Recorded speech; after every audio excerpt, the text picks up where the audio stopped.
Assalamualaikum warahmatullahi wabarakatuh. Perkenalkan, nama saya Khalifah Masyafa Rashid dengan NPM 251000134. Saya berasal dari Fakultas Hukum kelas D.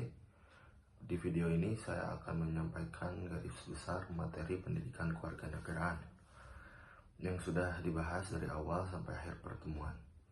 Materi ini saya sampaikan sebagai refleksi perkuliahan sesuai dengan yang tercantum dalam RPS. Walaupun kelihatannya materinya banyak, tapi sebenarnya semuanya saling nyambung dan dekat banget sama kehidupan kita sebagai mahasiswa dan warga negara. Di awal pertemuan, pendidikan kewarganegaraan dijelaskan sebagai mata kuliah pengembangan kepribadian. Artinya, mata kuliah ini bukan cuma ngajarin teori, tapi lebih ke membentuk sikap dan cara berpikir kita sebagai warga negara Indonesia. Ibaratkan kalau jurusan ngajarin keahlian, pendidikan kewarganegaraan ngajarin cara hidup bernegara yang benar. Dari sejarahnya, PKN terus berkembang. Dulu lebih menekankan nasionalisme, lalu sempat jadi alat stabilitas politik, dan sekarang lebih fokus ke demokrasi, HAM, dan partisipasi warga negara. Masuk di era sekarang, kita bahas soal warga negara cerdas di era digital. Di kelas sering ditekankan bahwa cerdas digital itu bukan cuma bisa main HP atau medsos, tapi yang pertama bisa mikir kritis, gampang kemakan hoax, dan tahu batas antara kebebasan dan tanggung jawab. Sebagai mahasiswa, kita bukan cuma penikmat teknologi, tapi juga punya tanggung jawab buat nggak nyebarin hal yang merusak persatuan. Indonesia itu negara yang majemuk, berbeda suku, agama, budaya, dan bahasa. Di sini kita belajar bahwa identitas nasional itu penting sebagai kita nggak kehilangan jati diri. Sementara integrasi nasional yang penting supaya perbedaan nggak berubah jadi perpecahan. Kalau identitas itu siapa kita, integrasi itu gimana caranya kita tetap bersatu. Materi berikutnya yang sering ditekankan adalah hak dan kewajiban warga negara. Hak itu sesuatu yang kita terima, kewajiban itu sesuatu yang harus kita lakuin. Masalahnya di kehidupan nyata sering terbalik. Hak dituntut terus, kewajiban suka dilupakan. Padahal di kelas dijelaskan, hak dan kewajiban itu harus seimbang.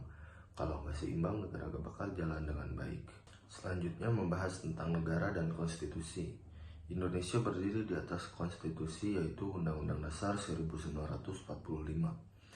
Konstitusi ini jadi pedoman utama dalam menjalankan negara dan membatasi kekuasaan. Di sini kita belajar bahwa negara nggak boleh jalan sesuka hati, karena semuanya harus sesuai aturan yang sudah disepakati bersama. Indonesia adalah negara hukum dan negara demokrasi. Negara hukum artinya semua orang sama di mata hukum, gak peduli jabatan atau kekuasaan. Demokrasi artinya rakyat punya peran. Bukan cuma nyoblos 5 tahun sekali, tapi juga berpendapat, mengawasi, dan peduli terhadap kebijakan negara.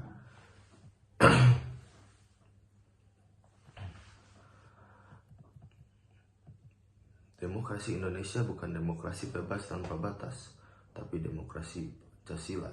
Demokrasi Pancasila mengutamakan musyawarah, kemanusiaan, keadilan, dan persatuan.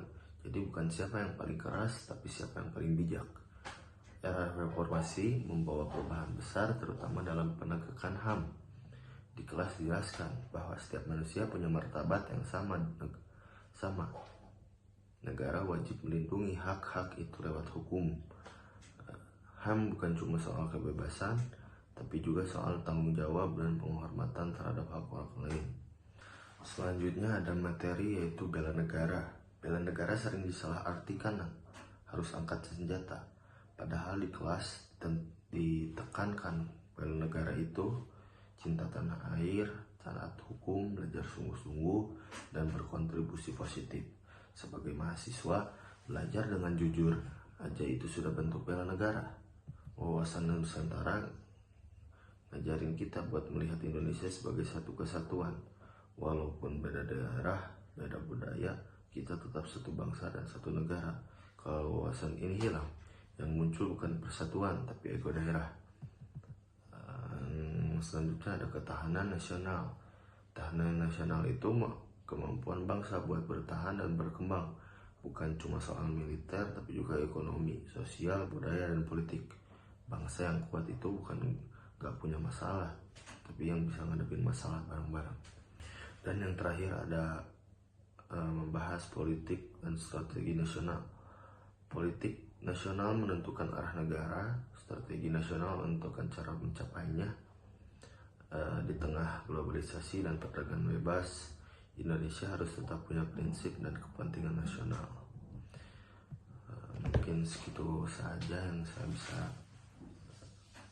rangkum dari semua materi pembelajaran di kelas, dan itu juga dari sesuai dengan RPS.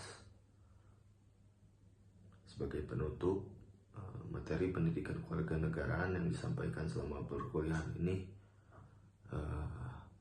mungkin sedikit kadang saya kurang paham, tapi selebihnya mengajarkan bahwa menjadi warga negara itu bukan cuma status, tapi tanggung jawab.